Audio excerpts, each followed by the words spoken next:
उपकूल समाचार आड़ी बार आसोसिएशन निर्वाचन उपस्थापक शेखर दास वां बार वान इलेक्शन परिप्रेक्षी में आड़ी बार आसोसिएशन निर्वाचन अनुष्ठित हो जाइछि। प्रिजाइडिंग ऑफिसर भावे एडवोकेट शरत महांती और सहयोगी निर्वाचन परिचालन एडवोकेट राधाकांत विश्वाल एही निर्वाचन परिचालना करथिले। समस्त 7टी पदवी मध्यरु 4 गोटी पदवी रे 4 जन प्रार्थी निर्द्वंद्व निर्वाचित होइथिबा बेले 3 जन प्रार्थी भाग्य निर्वाचन माध्यम निर्धारित होइछि। आज अनुष्ठित निर्वाचन में सभापति भावे श्री बसंत कुमार नायक तांको निकटतम प्रतिद्वंदी श्री मृत्युंजय द्वंद्व निर्वाचित होइछंती।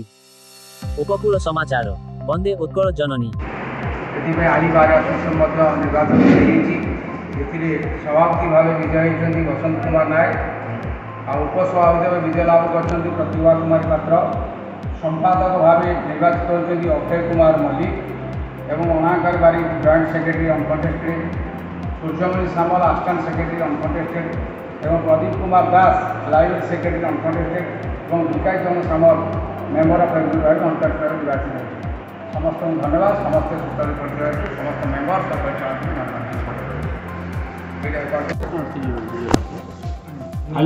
आज ऑल ओडिशा बार एसोसिएशन आम तरफ ऑल ओडिशा बार काउंसिल तरफ one bar one election process सारा ओडिशा वकील संघर निर्वाचन होती आमर आली बार एसोसिएशन निर्वाचन संपादित होती।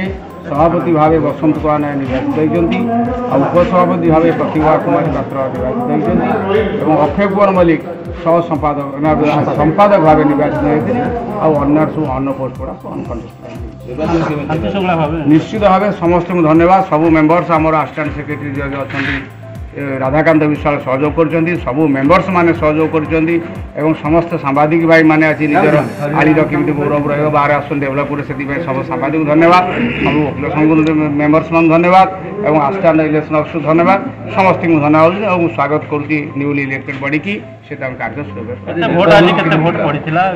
आमर bar association 67 members 67 out of 67 65 polling होता 65 भर आमर अधिकांश भोट जो निर्वाचित होती से 1/3 भोट पाई अधिकांश भोट पाई अनकंटेस्टेड व्यवधान होमर देउची व्यवधान ये जो बसंत कुमार नायक सर्व 43 भोट पाई बेले मृत्युंजय सामल जी परास्त हेले से 22 भोट पाई एवं प्रतिभा कुमारी पात्र जी उपसभापति निर्वाचित हेले से 43 खंड भोट पाई बेले पद्मिनी आचार्य 22 खंड भोट पाई से भाया संपादक अक्षय कुमार मल्लिक 49 भोट्स पाई बेले अजय कुमार सेठी 15 खंड भोट पाई आउ बाकी जी आम सब रही अनाकर बारिक हूँ joint secretary Suryamani Samal assistant secretary Pradeep Kumar Das library secretary Vikas Chandra Samal member of executive body से अनकंटेस्टेड भाव निर्वाचित।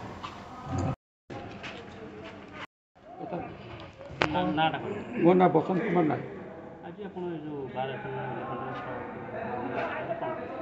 मुझे प्रथम मोर समस्त भोटर भाई माने और सबू मैंने सब एडवोकेट बंधु भाई मैंने समस्त मत अति आग्रह और श्रद्धा भल पाइबार सहकार मत भोट देते से निकट में प्रथम कृतज्ञ एवं ता सहित आमर जो आपण मान सहयोग तथा आम इलेक्शन जो अच्छा इलेक्शन ऑफिसर सहयोग ऑफिस स्टाफ मान सहयोग समस्त कोऑपरेशन अच्छी से समस्त को मोर कृतज्ञता ज्ञापन करुच्ची आउ सांबादिक भाई मान मोर कृतज्ञता ज्ञापन करुच्ची।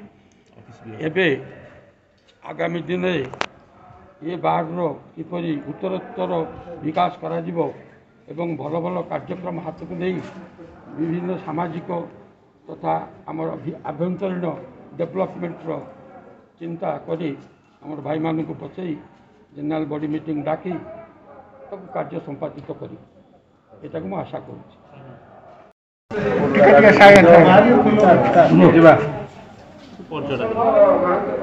मल्लिक एडवोकेट 2025-26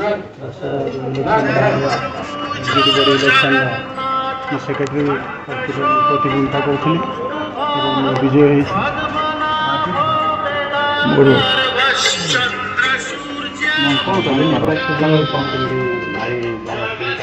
आपण मान माध्यम बार एसोसिएशन समस्त सदस्य मानक हार्दिक अभिनंदन जनाऊँ आई बार एसोसिएशन जो मैंने आगे थे निर्वाचित होती समस्त को सांगे नहीं बार एसोसिएशन केमी डेभलप हम एवं ଆମର ଏଠି ଦୁଇଟା କୋର୍ଟ ହେବା ପାଇଁ ଅଲରେଡ଼ି ଇନଫ୍ରାଷ୍ଟ୍ରକ୍ଚର ଅଛି। ଆମେ ବିବାଦିତ ପରେ ହେଇସାରିଲା ଆମର ଏଭ୍ରିବଡି ମିଟିଂ ବସାରିଲା ପରେ ଆମର ପ୍ରଥମ ପ୍ରାଧାନ୍ୟ ରହିବ ଯେ ଆଳିକି ଗୋଟେ ଆମେ ସିନିୟର ଡିଭିଜନ ଆଣିବୁ, ନାହିଁ ତ ଫ୍ୟାମିଲି କୋର୍ଟ ଗୋଟେ ଆଳି ପାଇଁ ଦାବି କରିବୁ। ସବୁଆଡ଼େ କୋର୍ଟ ହେଇଗଲାଣି, ଆମର ଗୋଟିଏ କେବଳ ଜେଏନ୍ଏଫସି ସିଭିଲ ଜଜ୍ ଜୁନିୟର ଡିଭିଜନ ଅଛି। ଆମେ ନିଶ୍ଚିନ୍ତ ଭାବରେ ଆଗାମୀ ଦିନରେ ଏଠି ଗୋଟେ କୋର୍ଟ ଆଣିବୁ ଯେ ସେଥିପାଇଁ ଆଳି କନିକାର ଡେଭଲପମେଣ୍ଟ ହେଇପାରିବ, ପାଖରେ ଥାଇ ଲୋକମାନେ ତାଙ୍କର ନ୍ୟାୟ ପାଇପାରିବେ। ଅତିନୀ କୁମାରୀ ପାତ୍ର ଆଳିବାର ଆସୋସିଏସନର ଉପସଭାପତି। ନିର୍ବାଚିତ ହେଲା ପରେ କ'ଣ ଆଜି ଆଳିବାର ଆସୋସିଏସନର ସମସ୍ତ ବଡ଼ ଭାଇ, ଆଇନଜୀବୀ ବଡ଼ ଭାଇ, ବନ୍ଧୁମାନଙ୍କୁ ମୁଁ ଆଜି ଏ ଯେଉଁ ବିଜୟର ଶ୍ରେୟ ଦେଉଛି। ସେମାନଙ୍କର ସ୍ନେହ ଶ୍ରଦ୍ଧା, ଭଲ ପାଇବା ଏବଂ ପ୍ରେରଣା ଏବଂ ଆପଣମାନଙ୍କର ସହଯୋଗ ମୋର ଆଜି ବିଜୟର ପରିଷ୍କାର କରୁଛି। ମୋ ଭାଇମାନେ ଯେଉଁ ଗୁରୁତ୍ୱପୂର୍ଣ୍ଣ ଦାୟିତ୍ୱ ଦେଇଛନ୍ତି ମୁଁ ତାକୁ ଆଗାମୀ ଦିନ ସୁଚାରୁ ରୂପେ ସମ୍ପାଦନ କରିବି।